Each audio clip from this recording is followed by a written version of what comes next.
ناظرین، آج supreme court کے اندر دوبارہ سے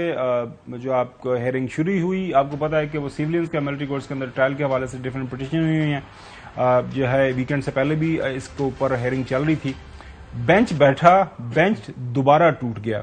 اور اس حوالے سے آپ کو پتا ہے آج کل کوئی سوشل میڈیا کے اوپر کافی زیادہ جو ہے نا وہ ہرزہ سرائی ہو رہی ہوتی ہے کہ آج کل سپریم کورٹ سے ایک ہی خبر آتی ہے کہ بینچ بنتا ہے اور بینچ ٹوٹ جاتا ہے. اب یہ کچھ لوگ تو کہتے ہیں وہ پتہ نہیں کہ بینچ کون سا والا ہے، لیکن ہم اس کے اوپر بات کریں گے کہ کیا وجہ بنی کہ آج ایک بار پھر بینچ ٹوٹ گیا. بہت شکریہ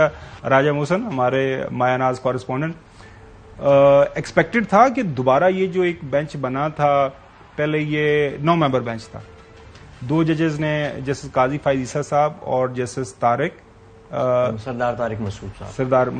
مسعود صاحب، انہوں نے پہلے دن ہی انہوں نے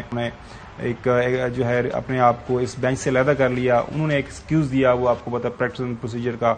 ایک اس کے اوپر جو معاملہ چل رہا ہے، کیس چل رہا ہے کہ جب تک اس کے اوپر فیصلہ نہیں ہوگا. اچھا، مجھے یاد پڑتا ہے کہ اس دن یہ جو جسٹس آج جسٹس جو تھے جنہوں نے اپنے آپ جسٹس منصور علی شاہ صاحب نے تھا کہ اگر کسی کو اعتراض ہے، اس دن انہوں نے پوچھا تھا کہ کیونکہ ون آف دا پٹیشنرز جو سابق چیف جسٹس ہیں جواد خواجہ صاحب ہیں، تو اگر کسی کو اعتراض ہے تو مجھے بتا دیں، میں آج ہی علیحدہ ہو جاتا ہوں. تو آج کیا وجہ بنی اس دن کا بھی بتائیے گا. اور پھر آج دیکھیے، اس دن جب جسٹس قاضی فائز عیسیٰ اور جسٹس سردار طارق مسعود انہوں نے اس بینچ سے علیحدگی اختیار کی اور اپنی جو وجوہات تھیں وہ بھی کمرہ عدالت میں بتا دیں، تو اس کے ساتھ ہی جسٹس منصور علی شاہ، کیونکہ وہ بھی اس 9 ممبر بینچ کا حصہ تھے جو انیشیلی کانسٹیٹیوٹ کیا گیا تھا یہ کیس سننے کے لیے، تو اس پر جسٹس منصور علی شاہ صاحب نے کہا کمرہ عدالت میں کہ اگر کسی کو بھی اعتراض ہے، کیونکہ ان کی اور سابق چیف جسٹس جواد خواجہ صاحب کی جو رشتہ داری ہے اس کا شعبہ قانون سے تعلق رکھنے والے ہر بندے کو ہی اس کا پتہ ہے، تو انہوں نے خود ہی کہا کہ اگر کسی کو اعتراض ہے تو ابھی بتا دیں. لیکن وہاں پر اٹارنی جنرل نے بھی کہا اور تمام جو فریقین کے وکلاء تھے، اس وقت 4 پٹیشنرز تھے، اب 6 ہو گئے، ان تمام نے کہا کہ جی ہمیں کوئی بھی اعتراض نہیں ہے، آپ بینچ کا حصہ رہیں. انٹرسٹنگلی آج جب سماعت کا آغاز ہوا تو بیرسٹر سلمان اکرم راجہ صاحب نے اپنے دلائل آج دینے تھے، لیکن ان سے پہلے آ گئے اٹارنی جنرل روسٹرم پہ اور انہوں نے کہا کہ جی میں کچھ کہنا چاہتا ہوں. پھر انہوں نے اپنا جو یہ اعتراض کا آرگومنٹ تھا یہ بلڈ کرنا شروع کیا اور کہا کہ ون آف دی جو اس میں پٹیشنر ہیں یا جو فریق ہیں ان کی جانب سے میں ایک بینچ کے معزز ممبر جسٹس منصور علی شاہ پر اعتراض کرتا ہوں، یعنی انہیں بینچ سے علیحدہ ہو جانا چاہیے. اس پر پھر جسٹس منصور علی شاہ صاحب نے جو ہے وہ خود پوچھا کہ آپ ون آف دا نہ کہیں، آپ بتائیں کہ کس نے کہا ہے. پھر اٹارنی جنرل صاحب نے یہ کہا کہ جی مجھے وفاقی حکومت کی طرف سے یہ انسٹرکشنز ہیں کہ آپ یہ کیس مناسب نہیں ہوگا کہ سنیں کیونکہ آپ کا ایک پٹیشنر کے ساتھ تعلق ہے. اور اس پر پھر جسٹس منصور علی شاہ نے اپنے آپ کو بینچ سے علیحدہ کر لیا اور انہوں نے یہ ریمارکس دیے کہ میں کبھی بھی ایسے بینچ کا حصہ نہیں رہا یا میں نے کبھی ایسا کیس نہیں سنا جب مجھ پر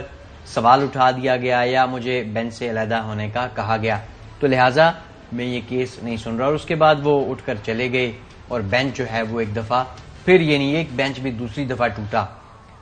چیف جسٹس جاتے جاتے بڑی اہم باتیں کر گئے. انہوں نے کہا کہ آپ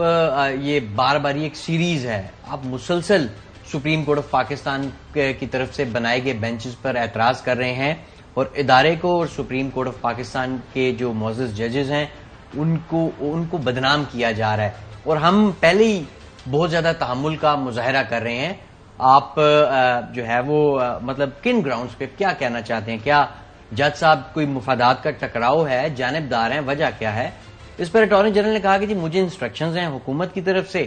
اور باقی میرا ذاتی طور پر تو کوئی اعتراض بھی نہیں ہے، لیکن کیونکہ مجھے حکومت کی طرف سے کہا گیا ہے بطور اٹارنی جنرل، لہٰذا میں نے یہ جو پورا معاملہ ہے یہ آپ کے سامنے رکھ دیا. اس کے بعد بینچ اٹھتا ہے، چلا جاتا ہے. چیف جسٹس آف پاکستان کی جانب سے یہ ریمارکس بھی دیے گئے کہ ہم نے پہلے فیصلے بھی دیے ہیں اور ہمارے پاس مورل اتھارٹی ہے، ہمارے پاس کوئی چھڑی تو ہے نہیں، تو لہٰذا سپریم کورٹ آف پاکستان کے فیصلوں پر اخلاقی طور پہ یعنی ایک عمل ہونا چاہیے، لیکن عمل سپریم کورٹ آف پاکستان کے فیصلوں پر کتنا ہو رہا ہے وہ ایک الگ ڈیبیٹ ہے. بہرحال اس کے بعد بینچ اٹھ کے چلا گیا اور چیف جسٹس صاحب نے پھر دوبارہ بینچ تشکیل دیا جس میں اس 7 ممبر میں سے مائنس جسٹس منصور علی شاہ جنہوں نے خود کو اعتراض کے بعد علیحدہ کیا. باقی 6 لوگ آگے, باقی وہی 6 لوگ تھے, کیونکہ ظاہر ہے اگر اس میں کوئی اور جج شامل کرتے ہیں اس موقع پہ تو جو پورا کیس پیچھے وہ سارا بالکل دوبارہ سے پھر آپ کو شروع کرنا پڑے گا.